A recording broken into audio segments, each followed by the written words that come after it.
Hello and welcome to ज़रा हट के। मुबश्शिर ज़ैदी, ज़रार खुड़ो और वसअतुल्लाह खान का सलाम कबूल कीजिए। पीडीएम के अख्तिलाफ़ात की अंदरूनी कहानियाँ रुकी नहीं रहीं। हर रोज़ एक नई कहानी सामने आ जाती है जो पुरानी कहानी को धुंधला देती है। अंदरून लीक्स जो भी है।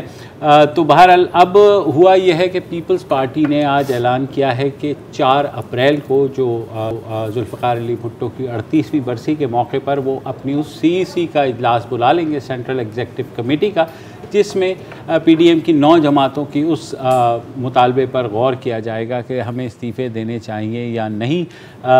मौलाना फजल रहमान पहले ही ऐलान कर चुके थे कि पीपल्स पार्टी ने 2 हफ्ते का वक्त मांगा है, तो पीपल्स पार्टी में चुन के पूरे 2 हफ्ते के 15वें दिन उन्होंने ये रख ली है CEC की मीटिंग। और जो अब तक बातें सामने आ रही हैं तो हक में नहीं है पीपल्स पार्टी, बट देखें उनकी सेंट्रल एग्जीक्यूटिव कमेटी क्या फैसला करती है। बिल्कुल, सेंट्रल एग्जीक्टिव कमेटी सारे फैसले इवन जरदारी साहब को भी नहीं पता कि कमेटी क्या फैसला, ये होती है जमहूरियत। तो अब इस्तीफों की बात हो रही थी तो आपने अच्छा नहीं, इससे पहले मैं थोड़ा माहौल बना दूं। हाँ, बनाया।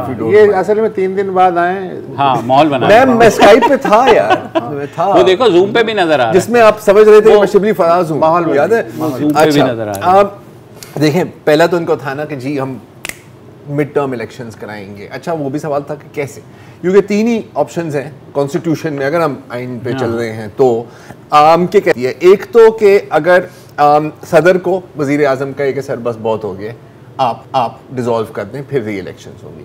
सेकंड, अगर वजीर आजम नो कॉन्फिडेंस मोशन हार जाए और सदर को लगे कि यार कोई और member of the house majority नहीं कमांड कर सकता, या थर्ड, अगर कोई ऐसी सिचुएशन आए जिसमें हुकूमत government can not carry on in accordance with the provision with the constitution. 18वीं तरमीम के बाद सदर शायद कह नहीं सकता उस तरीके नहीं, सदर on acting on advice, acting on advice of the prime minister. ये 3 सूरतें तो कहीं से होने नहीं वाली थी। अच्छा, अब जहां तक ये जो इनका जो फटा पड़ा है कि जी इस्तीफे दें ना दें, तो बार-बार तीसरी सूरत जो आपने पढ़ी ना, ये वो बनाने पैदा करने वाली कोशिश थी कि हुकूमत मफलूज हो जाए, तो फिर खुद ब खुद वो मजबूर हो जाएंगे। अच्छा, अब यहाँ पर पीपल्स पार्टी का था कि जी हमने इस्तीफे नहीं देने, क्योंकि जब हम इनसे पूछते हैं कि जी अच्छा सही है इस्तीफे दे दिए, उसके बाद क्या होगा, तो हमें कोई सही जवाब नहीं मिलता।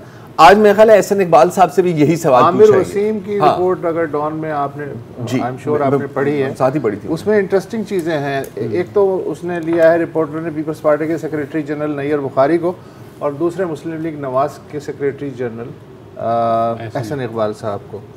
तो नैयर बुखारी से उसने पूछा, भाई आपकी तो इस्टेब्लिशमेंट से डील हो गई है, ये ऐसा कहा जा रहा है।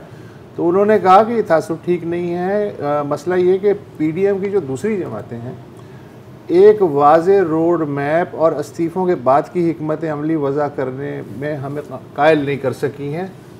ये प्रॉब्लम है बेसिकली, और कोई प्रॉब्लम नहीं है। और अगर हमारी डील हुई होती तो आज यूसुफ रज़ा गिलानी, सादिक संजरानी की सीट पे बैठे हुए होते। अच्छा, फिर उन्होंने कहा कि बेसिकली जो सितंबर में, अगर आपको याद हो, कुल जमाती कॉन्फ्रेंस पीपल्स पार्टी ने बुलाई थी जिसमें पीडीएम की डिक्लेरेशन इशू हुआ था। उस डिक्लेरेशन का हवाला दिया नैयर बुखारी ने। उन्होंने कहा कि जी जो प्लान था उसमें लॉन्ग मार्च और तहरीक अदम एतमाद से अगर मतलूबा नताइज हासिल ना हो तो फिर इस्तीफ़ा आखिरी ऑप्शन है, उस डिक्लेरेशन के हिसाब से जो बेसिक डिक्लेरेशन था। लिहाजा पीपल्स पार्टी को बड़ा शौक लगा कि जब अचानक से 9 जमातें ये कह रही हैं कि नहीं साहब लॉन्ग मार्च जो है इस इस्तीफ़ों से नथी हो गया है, मशरूर कर दिया, हालांकि हर ऑप्शन अलग अलग डील करना था, मतलब एम्बुश किया हमें। अच्छा, एक तरह से ये तो है पीपल्स पार्टी का मौक़िफ़। अच्छा, मुस्लिम लीग नून के जो सेक्रेटरी जनरल हैं एहसन इकबाल, उनसे डॉन ने पूछा कि भाई आप जो हैं, आपके नज़दीक ज़िंदगी क्या होगी इस्तीफ़े देने के बाद, वो ज़रा अपना सिनेरियो बताएं आप। तो उन्होंने कहा है कि देखें, बात ये कि अगर हम इस्तीफ़ा देते हैं तो 161 हैं नेशनल असम्बली की सीटें अपोजिशन की, उन समेत अगर सूबाई असम्बलियों की भी सीटें जमा कर लें तो 450 के लगभग सीटें मिलती हैं। अब 450 सीटों पे एक साथ ज़िमनी इंतखाब कराना पॉसिबल नहीं होगा, क्योंकि इस्तीफ़े देने से मौजूदा सिस्टम की जो लेजिटिमेसी है वो ख़त्म हो जाएगी।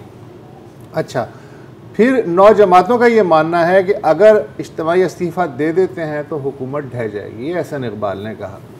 अच्छा, फिर उनसे सवाल हुआ एहसन इकबाल से कि अगर स्पीकर इस्तीफ़ा मंजूर नहीं करते तो फिर लटका देते हैं, जैसे कि अयाज सादिक ने साल तक PTI के इस्तीफ़े 1 साल से ज़्यादा जो है लटकाए रखे, तो उन्होंने कहा एहसन इकबाल ने कि अगर वो एक तो इतनी बड़ी तादाद में इस्तीफ़ा वो रोक नहीं सकते बहुत ज़्यादा अरसे तक, और अगर वो रोकते भी हैं तो हम फिर रोज़ाना उनका घेराव करेंगे, उससे ड्रामाई सूरत वक्त डाल देंगे, पट्टियाँ क्रिएट होगी और टीवी घूमेंगे लाल मुस्तकिल हम छाए हुए रहेंगे। मैं कह रहा हूँ जी, लेकिन उन्होंने सिर्फ इतना कहा था कि हम ड्रामेटिक सिचुएशन जो है पैदा कर सकते हैं। अच्छा, अयाज सादिक ने जहाँ तक रोके थे PTI के इस्तीफे, तो उसके बाद उन्होंने कहा कि वो सिर्फ एक जमात के इस्तीफे थे, अब यहाँ तो पूरी अपोजिशन का मसला है, तो सारे निज़ाम पे सवालिया निशान उड़ जाएगा। अच्छा, उन्होंने कहा जी अगर फ़र्ज़ करें हुकूमत इलेक्शन करवा लेती है तो क्या सिनेरियो होगा, क्योंकि इसमें एक जो इम्पोर्टेंट पॉइंट ये है कि इलेक्शंस भी उन्हीं सीटों पर होंगी जो पहले भी इनकी थी, राइट? तो ज्यादा से ज्यादा आप वही अपना टारगेट अचीव करोगे या उससे आपको कम मिलेंगी, तो इसमें क्या होगा? एहसन इकबाल का जो डॉक्ट्राइन है वो ये है इस सिलसिले में कि अगर फर्ज करें हुकूमत मरहलावार अपनी पसंद के वक्त पे इलेक्शन खाली नशिस्तों पे करवाती है, तो फिर उस सूरत में PDM मुत्तहदा तौर पे इन इंतखाबात में हिस्सा ले, लेकिन जीतने के बाद फिर इस्तीफे दे ताकि एक मुस्तकिल बहरान परपेचुएटेड क्राइसिस बरकरार रहे। क्या मतलब यार, आई थिंक मैं फिर गुलेल बना, थोड़ी सी तालियां तो बजनी चाहिए। अच्छा, फिर जो उन्होंने एंड लाइन है वो ये है कि देखें एक मरहले पे रिस्क तो लेना पड़ता है, इसलिए कि सियासत में हर बार 2 और 2 4 नहीं। जुमला बड़ा अच्छा है, इसका मतलब क्या है अल्लाह ही जानता है, लेकिन बड़ी अच्छी स्ट्रेटजी है। पता है जब भी ना कभी भी लाइफ में आपकी मेरी कोई भी किसी के साथ डीलिंग हो रही हो ना, चाहे मतलब कंप्यूटर बनाना हो या गाड़ी बनानी हो या कहीं घर का भी सौदा हो, एक जुमला है जो सुनने के बाद ना मैं इंस्टेंटली डील कैंसिल करता हूँ। पता है क्या है? आप बेफिक्र रहे ना, हम संभाल लेंगे। ये जो जुमला होता है ना, ये बहुत खतरनाक जुमला होता है। सर बस छोड़े सर, आगे की बातें हम देख लेंगे, अब भाई है ना। और जब वक्त आता है ना तो भाई कहीं नहीं मिलता आपको, ठीक है ना? भाई का फोन बंद होता है यार, भाई घर पे भी नहीं होता। घर पे आप जाए तो कहेंगे सर वो तो वो क्या अंग्रेजी में then we will cross the bridge, we will cross the bridge when we get to it. लेकिन अगर ब्रिज नहीं है तो फिर देख लेंगे ना सर, कोई हाइपोथेटिकल सिचुएशन उन्होंने बता दिया। अब हाइपोथेटिकल सिचुएशन पे मिलियंस लोगों को बाहर निकालना, धरने देना, लॉन्ग मार्च करना, और सिर्फ इस बुनियाद पे कि देखो सानू लगता है कि एंज हो जाएगा, ये तो जाहिर इस पे तो कोई दुनिया की घर की लड़ाई नहीं जीत सकते आप। इसका मतलब है कि पीपल्स पार्टी सियानी निकली ना, नहीं उन्होंने सोचा पीपल्स पार्टी सियानी निकली। मैं तो ये मुझे दिल पे हाथ रख के कहना पड़ रहा है। यस, हाँ नहीं बिल्कुल। अच्छा, अब ये भी देखो, मैं आपको एक और भी चीज बता देता हूँ। कितने अभी तक जलसे हुए हैं PDM के? 8 9 10 जलसे तो हुए। कॉर्नर मीटिंग्स लगा दो तो फिर तो पता नहीं कितने हुए हैं। हुकूमत का तख्त अगर थोड़ा सा, मैं गिरने बनने की बात नहीं कर, अगर थोड़ा सा हिला है तो कब हिला है? नो कॉन्फिडेंस वोट लिया है, नौशेरा की सीट पे हिला, मतलब के बाई इलेक्शंस पर हिला और सेनेट इलेक्शंस पर हिला, धरने पर नहीं हिला।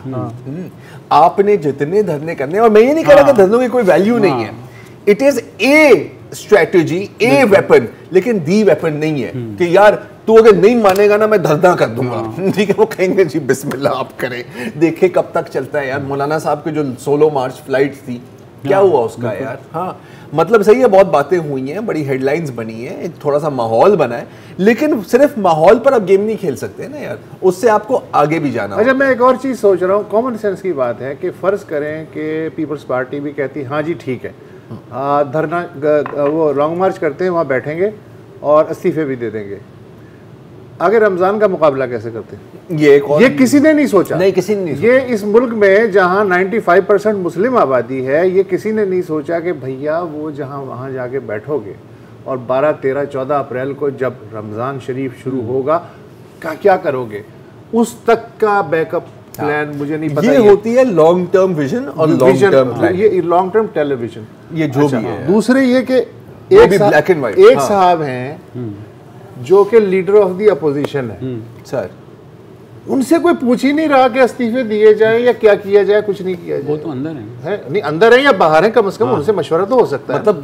मतलब रोटी के अंदर तुम चिट्ठी तो भेज सकते हो ना कि सर डू यू एग्री। बिल्कुल साइड पे किया हुआ है, उनकी अपनी पार्टी ने भी। तो देखिए वो तो खुद अपनी ख्वाहिश पे अंदर गए थे, पहले आप मारामारी कर लें, जब नहीं कुछ निकले तो मेरे पास आ जाना। देखो अंदर होना कोई अच्छा काम, अच्छी बात नहीं है, आपको तकलीफ होती है, लेकिन मेरा ख्याल है वो सुखी रहे हैं इस पूरे मामला में। हाँ, लेकिन मसला ये है कि अगेन देखो, मेरा ये ख्याल है कि बिल्कुल ये जो PDM है, वह हम पहले भी बात कर रहे थे कि 3 जो बड़ी जमातें हैं, तीनों के अलग अलग अहदाफ हैं जो वो हासिल करना चाह रहे हैं। और इसमें ये बातें अब तवातुर से छप रही हैं कि जो गिलानी साहब को वोट पड़े हैं उसमें नून लीग के वोट जो नेक्स्ट इस प्रॉमिस पे कि नून लीग के टिकट उनको मिलेंगे, 3-4 हुकूमती अरकान ने उसमें वोट डाल दिए, जिसकी वजह से जाहिर है वो जीत गए।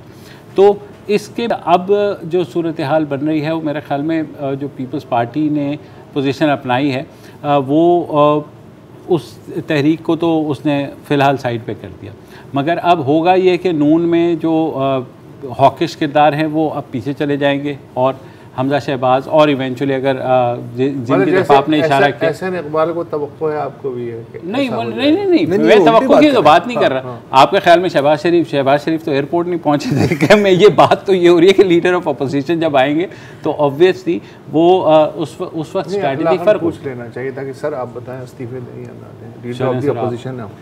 चले, शर्ट तुम्हारी अच्छी, मैं चिट्ठी भेजता हूँ अगली रोटी में, और फिर जब जवाब आएगा तो फिर इस पर ठीक है बता देना। वक्फा ले ले क्योंकि हमारे प्रोड्यूसर इसरार करें।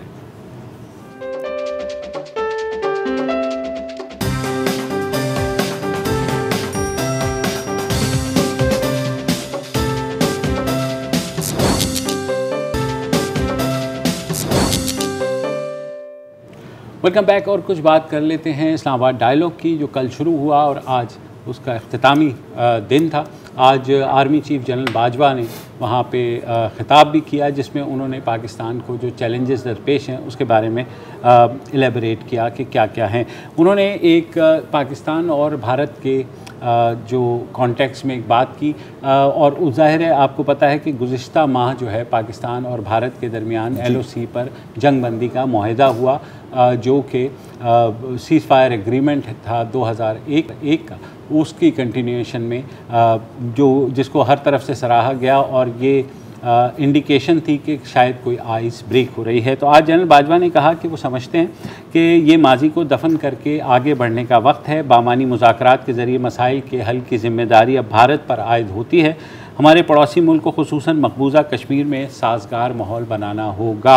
उन्होंने ये भी कहा कि इस वक्त जो सूरत हाल खित्ते की है उसमें बढ़ते हुए सिक्योरिटी चैलेंजेस के बावजूद पाकिस्तान उन चंद ममालिक में से एक है जिन्होंने असलहे की दौड़ का हिस्सा बनने के अमल की मुज़ाहिमत की है।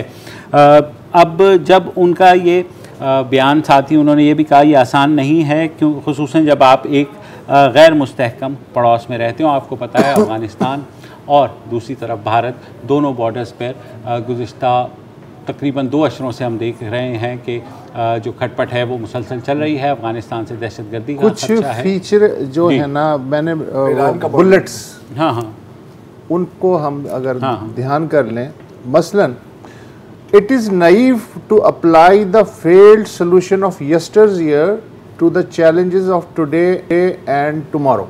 ये उन्होंने बेसिकली बज़ाहिर रीजनल कॉन्टेक्स्ट में कहा है, लेकिन ये ऐसी लाइनें हैं कि पाकिस्तान का जो इंटरनल सिलसिला है उसमें भी और एक्सटर्नल जो है दोनों में अप्लाई हो सकती हैं और होनी चाहिए मेरे हिसाब से।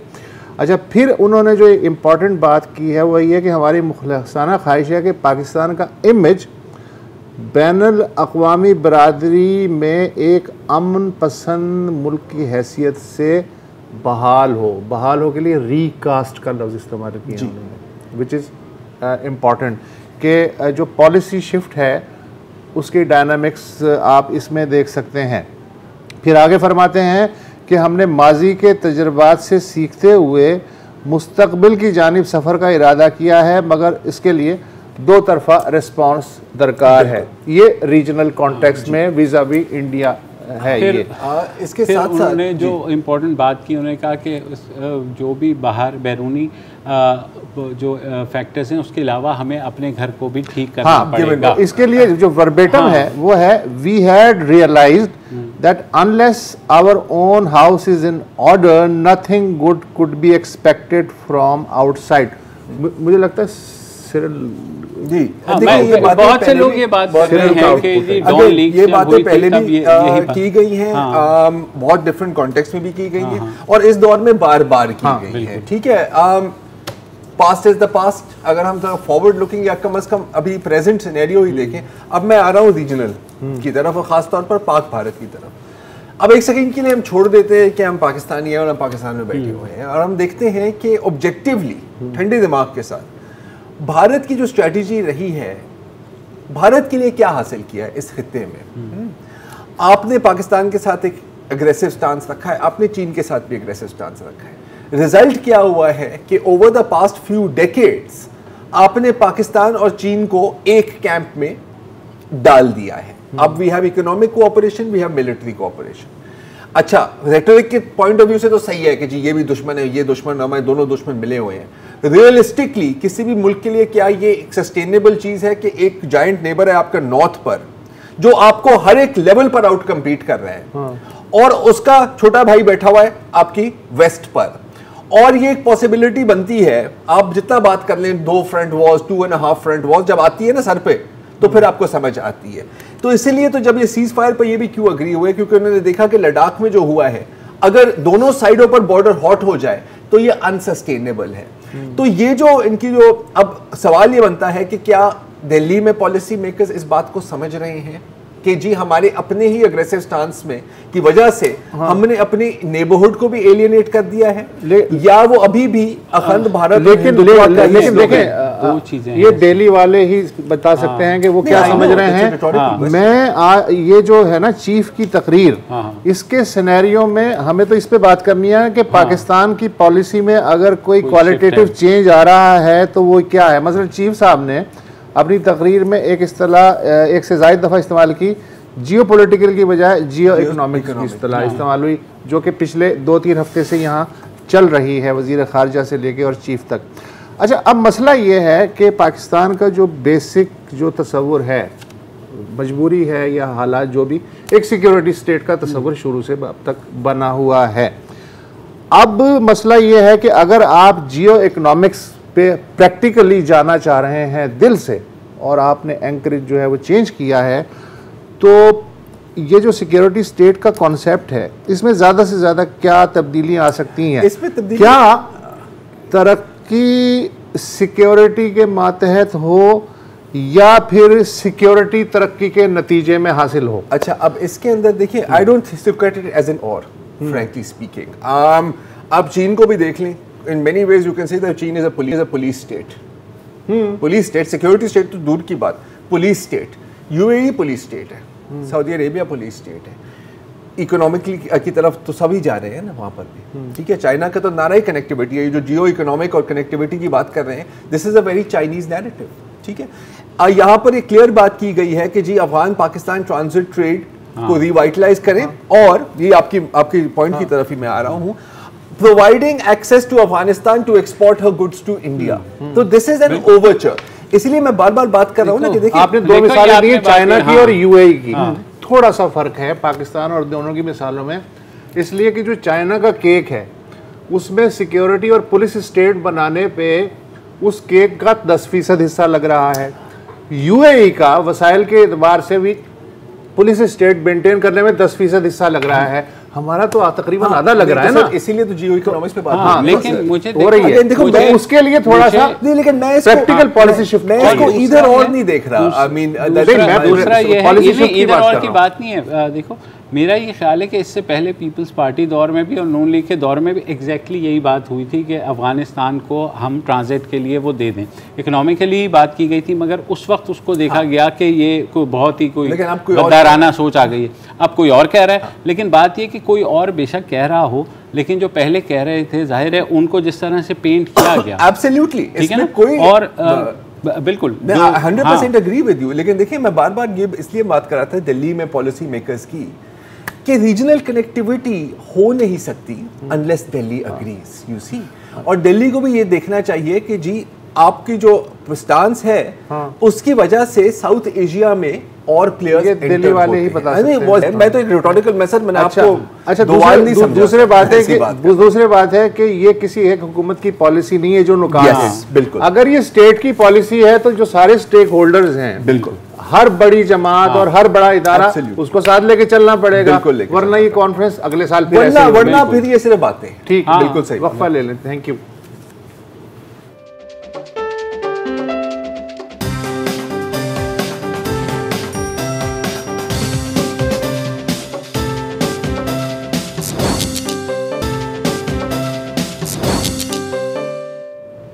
Welcome back. और गुज़िश्ता माह इस्लामाबाद में जबरी तौर पर लापता अफराद के अहल खाना ने एक धरना दिया था, और वो धरना इस यकीन दहानी पर ख़त्म हुआ था जब इंसानी हकूक़ की वज़ीर शीरी मज़ारी वहाँ गई थी।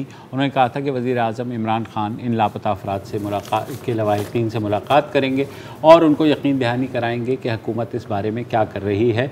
आज वो मुलाकात हो गई और इंसानी हकूक़ की वज़ीर शीरी मज़ारी ने 2 ट्वीट्स किए जो डिटेल्स आई हैं। उन्होंने कहा कि इन 13 बलोच ख़ानदानों से के रिप्रेजेंटेटिव 3 लोगों से आज वज़ीर आज़म ने मुलाकात की और उन्हें यकीन दिलाया कि ये जो लापता अफराद का मसला है उसको जल्द हल किया जाएगा, और अपने प्रिंसिपल सेक्रेटरी को ये टास्क भी दिया है कि वो इस कमेटी से जो लापता अफराद के लवाहिकीन ने बनाई है उससे मुसलसल राब्ते में रहें। साथ ही एक और बात भी श्री मज़ानी ने की कि वज़ीर आज़म ने कहा है कि जो बिल है पार्लियामान में जबरी तौर पर गुमशुदगी को क्रिमिनलाइज़ करने का, उसको फ़ास्ट ट्रैक किया जाए। अब ये बिल जो है ये 2019 से फंसा हुआ है। 2018 में एक्चुअली आते ही इमरान खान हुकूमत ने ऐलान किया था कि वो ऐसा बिल लेकर के आएंगे। 2019 में ये कहा गया कि ये बिल तैयार हो गया है। अब ये बिल क्या है अभी तक किसी ने नहीं देखा है। जो एक बात इसमें कही जा रही है वो ये है कि PPC पाकिस्तान पीनल कोड को अमेंड किया जाएगा और उसमें शिक डाली जाएगी कि जबरी तौर पर लापता करने वाले जो भी सिक्योरिटी इदारे हैं उनको क्रिमिनलाइज़ किया जाएगा अगर इन लापता अफराद को अदालतों में पेश नहीं किया जा सका। 10 साल से ज़ायद हो गया है कि मुल्क की बड़ी अदालतें इस बारहा ये बात कर रही हैं कि जबरी तौर पर लापता अफराद को अदालत के सामने पेश किया जाना चाहिए। उनको गैर कानूनी कस्टडी में रखने का कोई जवाज़ नहीं है। जो अब तक ताज़ा तरीन डिटेल्स हैं मेरे पास, मुल्क में इस वक्त 2136 गुमशुदा अफराद हैं, जिनमें से ज़्यादातर का ताल्लुक़ जो है वो खैबर पख्तूनख्वा से है और पंजाब से है। उसके बाद बलूचिस्तान है, फिर आज़ाद कश्मीर, फिर इस्लामाबाद और सिंध। तो इसमें जो अभी तक आया है तकरीबन 480 अफराद अब तक रिलीज़ हुए हैं जबरी तौर पर जो लापता हुए थे। 76 अफराद की मौत की तस्दीक हुई है और कुछ का डेटा नहीं मिला है, और जो ट्रेस हुए हैं उसके अलावा वो 206 लोग हैं। यानी काम हो रहा है, मगर जिस तरह होना चाहिए। ये defence of human rights Pakistan, Amna Janjua साहिबा जो सारे चीज़ों को देखती हैं, मिसिंग पर्सन जो ऑफिशियल कमीशन का डेटा है वो कह रहे हैं कि तकरीबन 7000 अब तक केसेस उनके पास आए हैं के, जिसमें से 4600 जो हैं वो निपटा चुके हैं। अब वो निपटाने से आने से क्या मकसद है ये अभी तक हमें ये वाज़ेह नहीं है। ये वाज़ेह नहीं है। जब ये धरना हुआ था डी चौक में, ठीक है, तो जाहिर है कि उस वक्त सब यही कह रहे थे कि जी जाके कोई तो मिले, कोई तो मिले। फिर ये गए मुलाकात, मज़ारी साहिबा गई, मुलाकातें भी हुई। मेरे ख्याल शेख रशीद भी शायद गए थे ना, राइट। अच्छा, अब उस वक्त ये जो बात थी ना कि जी आपकी जो 3 रुकनी एक जो कमेटी है उसकी हम मुलाकात कराएंगे वजीर आजम से, तो उस वक्त मैं यही समझ रहा था कि यार ये वही बातें हैं लॉलीपॉप यार जो आप करते हैं जब आप चाहते हैं कि यार आप लोग यहाँ से अभी तो हट जाओ ना यार, फिर बाद में हम देख लेंगे। तो ये यकीनन एक बहुत खुशाइन बात है कि आपने किया, बिकॉज लेट्स बी फ्रैंक, कोई ज़्यादा पॉलिटिकल गेन या पॉलिटिकल प्रेशर आप पे नहीं आना था अगर आप ना करते। हम सब भूल जाते, कोई मसला नहीं होता। ज़्यादा क्या होता, किसी की कोई प्रेस कॉन्फ्रेंस हो जाती, कोई ट्विटर पे बोल देता, या कोई एक और धरना कर लेता, वहां पर एक और लॉलीपॉप आपको खिला देते। हम पूरे सूबे को भूले हुए हैं बलूचिस्तान के, तो मतलब इस तरह तो मतलब बहुत बहुत इश्यूज हैं जो आप यूं नजरअंदाज कर सकते हैं, स्पेशली पाकिस्तान में जब हर दूसरे दिन एक नया क्राइसिस आपके सर के ऊपर होता है। दो तीन बातें मैंने पता की कि एक तो शुरू में ऐलान किया था हुकूमत ने कि शायद वो जो इंटरनेशनल कन्वेंशन है ऑन इन्फोर्स्ड डिसअपीयरेंस वाला, तो उस पर पाकिस्तान शायद साइन कर दे, लेकिन अब ये कंफर्मेशन आ गई कि हम वो साइन नहीं कर रहे, क्योंकि उसमें कुछ ऐसी शिकें हैं कि अगर वो यूएन को मैंडेट करती हैं कि अगर मिसिंग पर्सन बाजियाब नहीं होते तो एक यूएन मैंडेटेड इंटरनेशनल टीम जो है छापे मार सकेगी, जो एक और जियोपॉलिटिकल टूल हो जाएगा जो किसी भी दिन आपके खिलाफ इस्तेमाल हो सकता है। तो वो सब कुछ सही है। देखिए अगेन ये जो इंटरनेशनल अकॉर्ड्स और होती हैं ना यार, मेरे लिए उनकी कोई इतनी अहमियत नहीं है। मेरे लिए अहमियत ज़्यादा है कि आपके अपने मुल्क में आप क्या करना चाह रहे हैं। लेकिन ये एक ऐसा इशू है जिसके ऊपर कभी कुछ नहीं हुआ। ये बिल मैंने बड़ा तलाश करने की कोशिश की, मैंने मिनिस्ट्री भी ये भी लापता किया, ये भी लापता है। और फिर मैंने आमना जंजुआ साहिबा से बात की कि आप काम कर रही हैं, आपकी BCO मीटिंग्स हुई हैं, तो उन्होंने कहा कि जी हमें भी ये कहा जा रहा है कि ये बिल एक सीक्रेट है।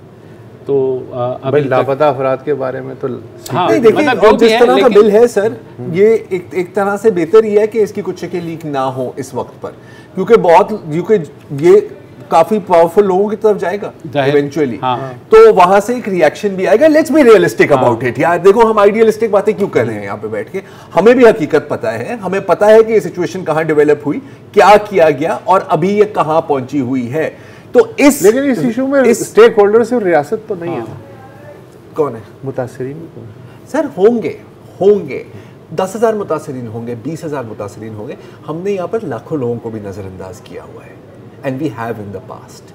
तो मेरे लिए, और मैं जानता हूँ कि ये नाकाफी है सर। देखो 2.5 साल के अंदर वो बिल जो अनाउंसमेंट के बाद हिला भी नहीं है, क्योंकि वो जाकर के बस ये खबर आई थी कि 2019 में कि वो वेटिंग के लिए चला गया है मिनिस्ट्री ऑफ लॉ, और वो आप 2 सालों की बात कर रहे हैं ना, मैं पिछले 21 सालों की बात कर रहा हूं। उसके बाद वो चला गया। ये भी कहा गया कि इंटीरियर मिनिस्ट्री की मैं प्रेस मतलब जब ये पार्लियामेंट में जाएगा तो उसमें वो जैसे बाकी बिलों में शिकवार बहस होती है वैसा कुछ नहीं होने वाला। पता नहीं वो तो उसी वक्त गुज़िश्ता माह पार्लियामान में निजी बिल के तौर पर अख्तर मेंगल और मोहसिन दावड़ ने अपना बिल पेश कर दिया था कि आपका नहीं आ रहा है, जिसपे फिर शीरी मज़ारी ने यकीन दिलाया था कि आप ये बिल वापस ले लें और हम जो है अपना हुकूमत बिल लेकर के आ रही है।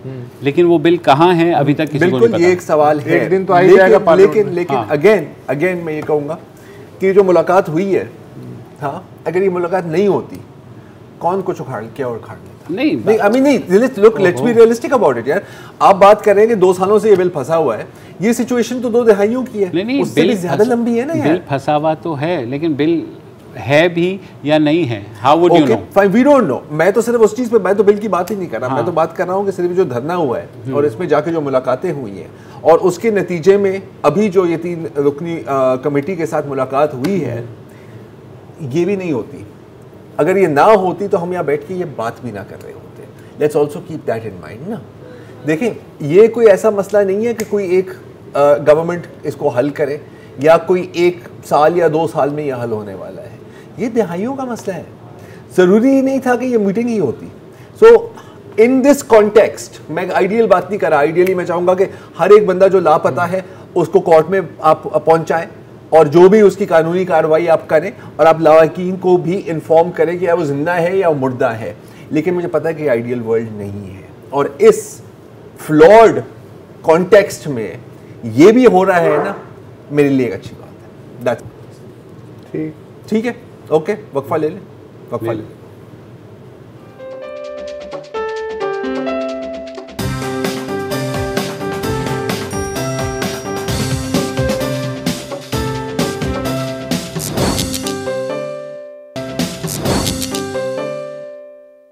Welcome back.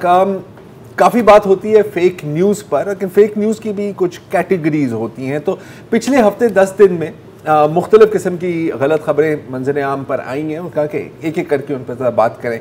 एक खबर ये थी, और ये यकीनन आपने अपने सोशल मीडिया पर देखी होगी या पढ़ी होगी, और वो ये थी कि एक नौजवान जिसका नाम उबैद है, जो डाउन सिंड्रोम का मरीज़ है, अगर उसकी वो पिक्चर्स हम चला दें, उसको कहीं लिया कहा जाता है, कहीं कराची कहा जाता है, कहीं भी उसको अगवा किया गया और अगवा के दौरान उसको जब वो बाजियाब हो गया तो फिर पता लगा कि किसी ने उसके गुर्दे को काट के निकाल कर बेच दिया था। तो ये जो खबर है ये सच नहीं है और बिल्कुल उबैद को अगवा किया गया था उसके घर से बाहर, या घर के बाहर से वो गायब हो गया था। अभी वो अस्पताल में है, उसके सर पे चोट है, लेकिन किडनी का इसमें कुछ नहीं है, किसी ने उसके ऐसा चोरी नहीं किया। और ये जो है पंजाब का वाक़या नहीं, ये कराची में डॉक्टर सीमी जमाली जी बिल्कुल, ये कराची का वाक़या उन्होंने कंफर्म किया है और इनको हेड इंजरीज हुई है, वही मैंने भी कहा था। अच्छा कोई बात नहीं, लोग कभी कभी गलतफहमी या कभी कभी अपनी शोहरत के लिए भी ऐसी चीज़ों को स्प्रेड कर देते हैं, कुछ सच था इसके अंदर। दूसरी जो अभी कुछ दिन कबल ही हुआ वो ये एक खबर फैली कि मीशा शफी फेमस सिंगर को 3 साल सज़ा पड़ गई है क्योंकि अली जफर ने उस पर केस किया था डेफेमेशन का, और ख़बर ये फैली कि 3 साल उनको सज़ा मिल गई। अच्छा ये खबर भी गलत थी क्योंकि मेल ऑनलाइन जो यूके के एक टैबलॉइड है उसमें लिखा गया था कि अगर उनको सज़ा मिली तो 3 साल तक की मिल सकती है। यहाँ पर कुछ लोकल वेबसाइट्स ने उनको उठाया, इंडियन मीडिया ने भी उठाया और फिर एक वहाँ पर एक काफ़ी कंट्रोवर्सी बन गई। अच्छा लेकिन अगेन ये खबर भी गलत थी। अच्छा ये जो 2 खबरें मैंने बताई हैं, ज़्यादा से ज़्यादा किसी का दिल दुख सकता है, ज़्यादा से ज़्यादा किसी को टेंशन हो सकती है, किसी की जान नहीं जा सकती इन गलत खबरों से। अगर किसी की जान को ख़तरा है तो वो उस मलिशियस कैंपेन से है जो औरत मार्च के बाद हमने देखी। आपको पता है कि जब भी औरत मार्च होता है तो कोई ना कोई कंट्रोवर्सी क्रिएट की जाती है। इस दफ़ा भी ऐसा ही हुआ, लेकिन इस दफ़ा जो कंट्रोवर्सी थी वो इंतहाई ख़तरनाक थी। और ऐसा हुआ कि वहाँ पर जो पार्टिसिपेंट्स थी, जो ख़वातीन थे, वो कुछ नारे बुलंद कर रही थी और उसका एक वीडियो और वीडियो में ऑडियो भी है, उसको कैप्शन किया गया और कैप्शंस में ये तसव्वुर देने की कोशिश की गई कि वो अल्लाह और रसूल पाक के ख़िलाफ़ नारे बुलंद कर रही हैं। ये दो मैं बता दूं जी, इसमें से ओरिजिनल वीडियो में है और या भी सुन ले आज़ादी जी, मुराद और या जान था। जो तर्जुमा किया गया फेक वीडियो वो था औलिया भी सुन ले आज़ादी, ठीक है। ओरिजिनल वीडियो में था मुल्ला भी सुन ले आज़ादी जी। फेक वीडियो में उसका ट्रांसलेशन किया अल्लाह भी सुन ले आज़ादी। ये हुआ, इस तरह की हरकतें। और अच्छा, और जो रसूल पाक की बात है वो कहीं भी नहीं गई, लेकिन एंड में वीडियो को शार्प कट कर दिया और नीचे कैप्शंस में लिख दिया। अच्छा अब जिसने ये वीडियो बनाई है, ये मतलब वीडियो नहीं, जिसने ये कैप्शंस बनाई है, उनको अच्छी तरह से पता है कि वो क्या करना चाह रहे थे। वो क्या करना चाह रहे थे क्योंकि इस मुल्क में आपको सबको पता है, हम सबको पता है कि गुस्ताखी का इल्ज़ाम ही सबूत है और सज़ा हमेशा मौत ही होती है।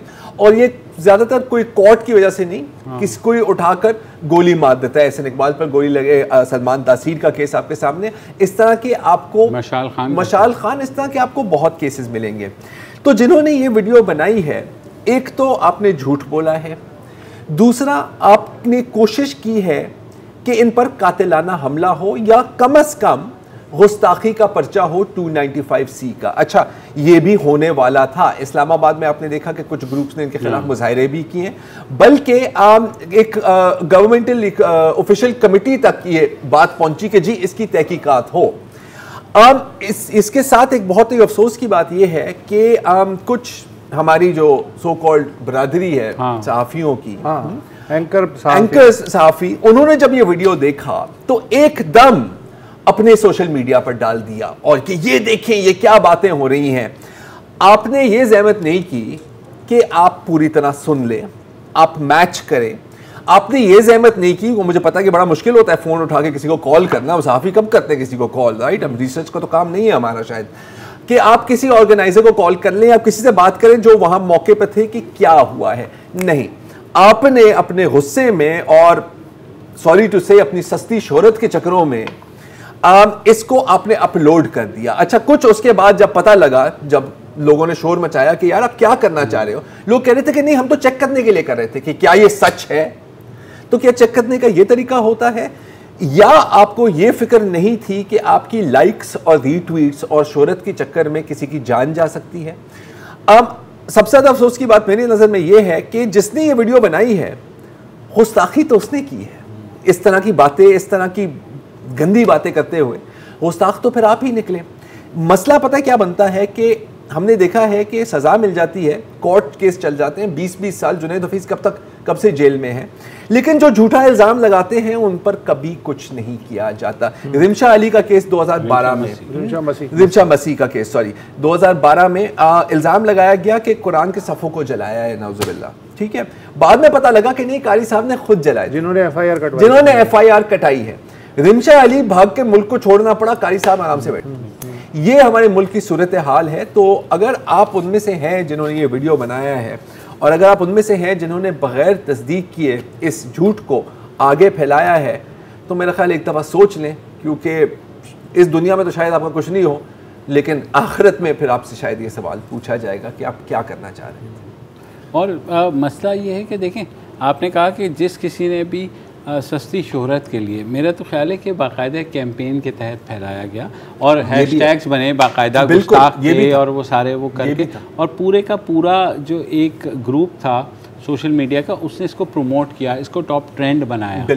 तो वो सिर्फ इस वजह से कि औरत मार्च को किसी तरीके से इस दफ़ा आप, क्योंकि पिछली दफ़ा जिस तरह आपने उनको ब्लैक पेंट करने की कोशिश की थी, इस वजह से आपको कोई इशू नहीं मिला।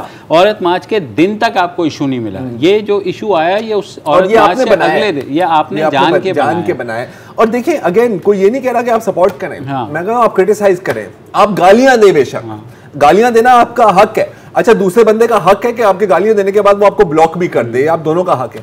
लेकिन किसी को इस तरह की किसी की जान को इस तरह खतरे में डालना, ये कहीं से भी एक्सेप्टेबल, और वो भी दीन के नाम पे, और वो भी दीन के। कम से कम इतना ज़रूर होना चाहिए था कि FIA वैसे बहुत एक्टिव होती है, साइबर क्राइम पता करेंगे कि किसने बनाया है, कोई बिल्कुल पता करना चाहिए। और ये कोई इतना मुश्किल काम नहीं होगा FIA के लिए। और वैसे तो हर एक चीज के पीछे आप भाग रहे होते हैं। आप देखेंगे पहली दफा किसने ये वीडियो अपलोड किया। करे तो मुश्किल काम नहीं होगा, और ना करे तो बहुत मुश्किल काम है। फिलहाल इजाज़त दीजिए, कल फ्राइडे है, कल आपकी गुफ्तगू होगी और हम सामे होंगे। खुदा हाफिज़।